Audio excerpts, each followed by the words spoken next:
Good morning. The banner that we hang every Sunday was quilted by Amanda. It replaced a dark green, dark red, and gold banner that has served us well for many years. I had dark hair and a flatter belly in those years. In 2015, Amanda envisioned a banner that did not highlight the Unitarian chalice, nor the crown that our logo contains to connect us to the capital city, named after a British queen.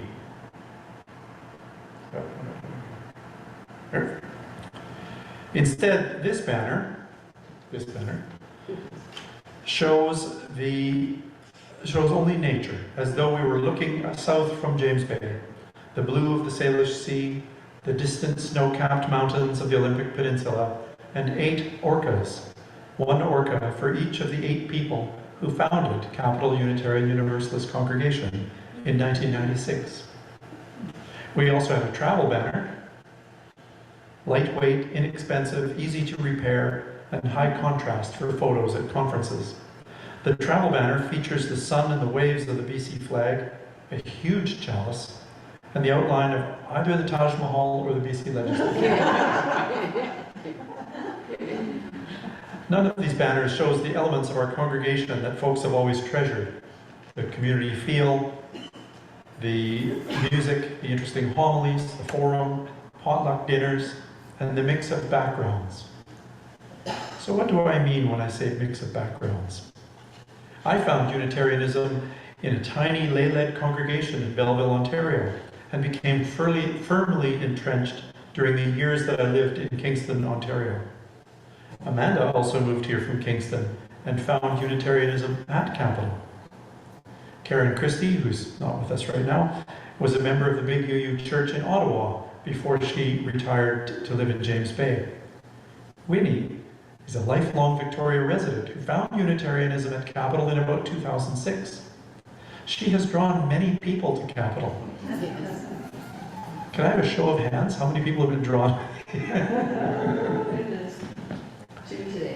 Mike Reese is who was on the screen. He started attending Capital in 2015. He had never attended a UU thing before. He left somewhere up island, moved to Victoria, and read through the James Bay Beacon and thought, hey, there's a Unitarian group around the corner from my apartment. I'll go and see what it's about. John Bullyblank and his family attended Beacon Unitarian in New Westminster, partly to have a place for the spiritual formation of their 2 sons. Jan Greenwood had been a Unitarian in Kamloops. Were you a Unitarian before Kamloops?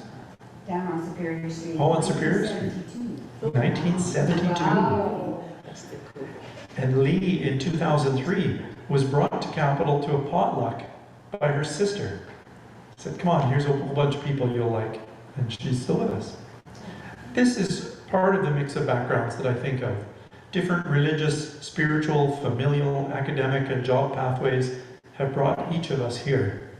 We have ex-Catholics, cultural Jews, atheists, plenty of United Church refugees, gays, lesbians, transgender and queer folks, and a whole lot of university degrees. 15 years ago, we were a lot more ethnically diverse, in that Capital had a Hindu couple, a Parsi man with a Dutch wife, a Muslim man and an English wife, and a few Japanese ladies. Before COVID, we even had American snowbirds. All of us drawn together by something in the essence of Capital Unitarianism. Years ago, Murray and Eleanor Enkin came to Capital to hear their daughter Naomi speak. The Enkins, second-generation Canadian Jews, loved Capital and they stayed. After they'd been attending for a few years, someone asked Murray if he now considered himself a Unitarian. He shook his head and answered, I'm not a Unitarian, I'm a Capitalian. He believed in Capital, not necessarily in Unitarianism.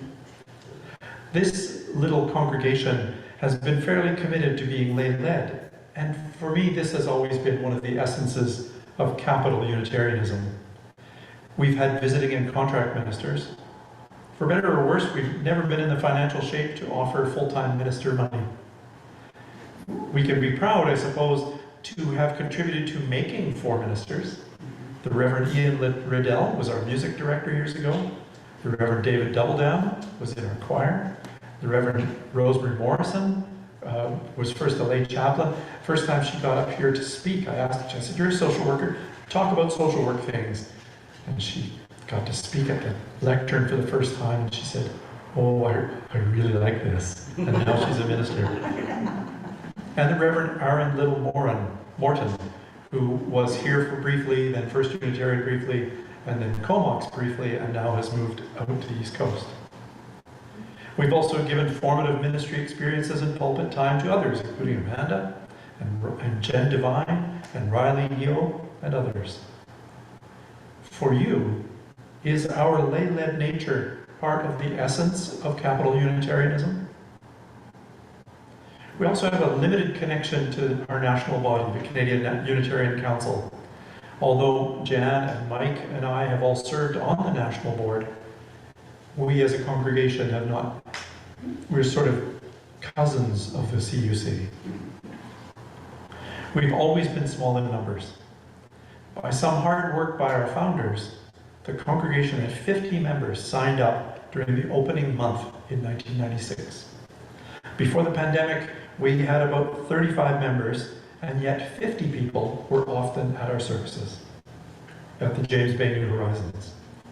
For Unitarians who like big church, the West Saanich Unitarians have their brilliant ministers and beautiful building and have always been welcoming. There is comfort at Capital in being able to recognize the face of pretty much everyone here on a Sunday morning. Our small size permits us to speak our joys and concerns with authenticity and to be heard, comforted, and celebrated. Is that essence of capital Unitarianism important to you? And music. There has never been any question about having competent musicians as an integral part of capital services. During my 20 years here, we've had several short-term musicians, but 3 long-time pianists.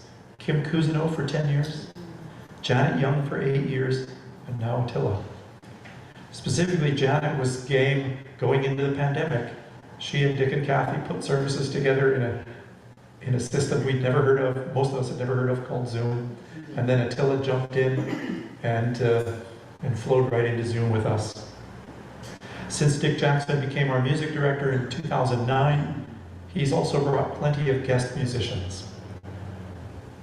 Is good music one of the essences of capital Unitarianism for you? Hallelujah. Yes. Part of Capital's community feel is revealed by results in the Belief-O-Matic online quiz. Has anybody else done the Belief-O-Matic? No, you did. Capital Unitarian theology, and I put theology in quotes, is loosely reflective of the Canadian Unitarian Council and North American Unitarianism generally. People have come to Capital because Belief-O-Matic told them that they were Unitarians, and they came to check us out. Essentially humanist, we are, as a group, essentially humanist with loose beliefs about the gods, about what happens after we die, the importance of individual choice rather than obeying a higher authority. Many people who have not had the benefit of Belief-O-Matic have nonetheless been told by friends, and in one case by a Christian pastor, "I think you're a Unitarian, you should go check them out." Most of us already held Unitarian theology when we arrived at a UU congregation for the first time. Our unique theology invites us to program interesting homilies. The Sunday Service Committee looks to plan a balance of themes: Unitarianism, world religions, paganism, LGBTQ, social justice, environment, indigenous, spirituality, humanism, arts and cultures, and our principles and sources. We try and hit all of those at least a few times a year. And we try to link each Sunday's topic to a UU principle or source. One essence of capital Unitarianism is that our service topics are so varied, yet each service has the same comforting rhythm of music, words, pebbles of joy and concern, music, words, and group singing of Spirit of Life. I want to say a few words about the forum that we'll have after coffee. At Capital, the forum was originally designed as a time for the board of directors to tell the congregation about the business, specifically the money, of the group and to solicit feedback. This was in reaction to how things had been done at other Unitarian churches, in which the board was perceived as a secret clique that operated behind closed doors. Most Sundays at Capitol, the forum is a time to tease out more about the homily topic. We speak in turns and try to act politely to each other and to our guest speakers. I'm glad for that. I love the forum. For me, the forum is an essential essence to Capital Unitarianism. Yesterday I spoke on the phone with May Partridge, one of the founders of the congregation. She was the youth group when Capital was formed in 1996. She wasn't really the youth group. She was already a professor of sociology. I asked her what was the essence that they were trying to come up with when they formed Capital in 1996. And she said that in the early days after the Unitarians moved from Superior Street to West Saanich Road, Connie Harrison was among the older people who didn't want to drive out to the country on a Sunday morning. For many years, Connie and her husband Harold wondered how long would they be able to drive. It would be better to have a congregation close by in James Bay. Bruce and May Partridge happened to live in James Bay, so they liked that idea too. Bruce wanted meetings and structure to be clearer than at the old church. He was a meetings person and very good at chairing meetings. But in the 1990s, in the mid-1990s, it was a time when some folks thought that structure should just go out the window. And part of the reason that Bruce set up the structure of Capital was in reaction to that. They also wanted a congregation that would be calm and welcoming. They both loved music and they wanted to be in a little choir. So in late 1995, Bruce and May Partridge left the Victoria Unitarian Church and with others began to re-establish a congregation in people's homes, in living rooms. But the group kept getting bigger and bigger during 1995. So the founding members, Evelyn and Frank Buell, Dave and Jackie Spearman, Harold and Connie Harrison, and May and Bruce Partridge, said how hard could it be to start a new congregation? They called the CUC and said, help us do this, and the CUC said, fantastic, we're all about starting new congregations, and that's what happened. Michelle Poirier Brown, who was a member of the congregation in the early days, said that Bruce was quite committed to Robert's Rules of Order for everything. And Michelle was quite committed to consensus building. And the two of them had to have some serious discussions about which way to go. So even today, we still use Robert's Rules of Order at some times and consensus building model in other times to keep both Michelle and Bruce happy. Finally, for me, one of the essences of Capital Unitarianism is the shared leadership of many lay people. Few people join a congregation to be on a committee. Most people join a congregation so they can be part of a community of like-minded folks. Once we join a community, some of us get encouraged to dig in and shoulder some of the load by helping with committees and tasks and the board. We're not a corporate church. We don't have ministers and office staff to handle the workload. We do it all. Well, Amanda does most of it. We do it all. But we are the little congregation that could. Amanda is our rock, serving as our admin for 24 years so far. Many of us have served,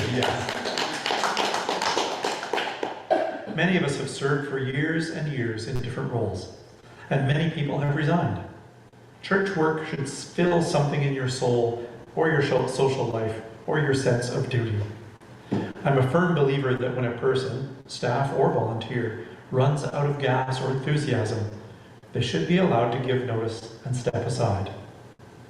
Many years ago, the Reverend Kathy Sage, after watching curling for the first time, she noted that the curlers were wearing different shoes on the ice. Anybody curl? You know what I'm talking about? So curlers often have one shoe that's a white Teflon strip, which is frictionless on the ice, and the other shoe is rubber with lots of nirbly things, and it gives good grip. So Kathy Sage saw this, and the next morning, gave a sermon called Grippers and Sliders. Smart. During my 20 years at Capitol, I have been a gripper. I've served on the board and on committees, been a busy lay chaplain, and lead the Sunday Services Committee. But I've also been a slider, doing nothing but attending services and singing along. I think it's good for us to be grippers and sliders, and to have that image.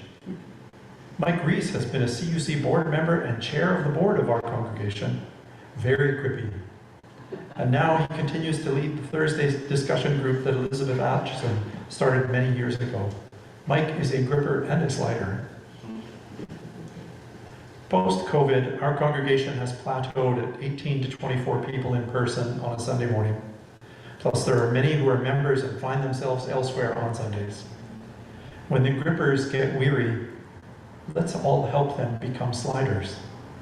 Help them get back to what inspired them to try Unitarianism in the first place. Back to the essence of capital Unitarianism. During the forum, I look forward to your feedback. Now I'm going to stop talking and invite Attila to play something while we think about what is essential for us.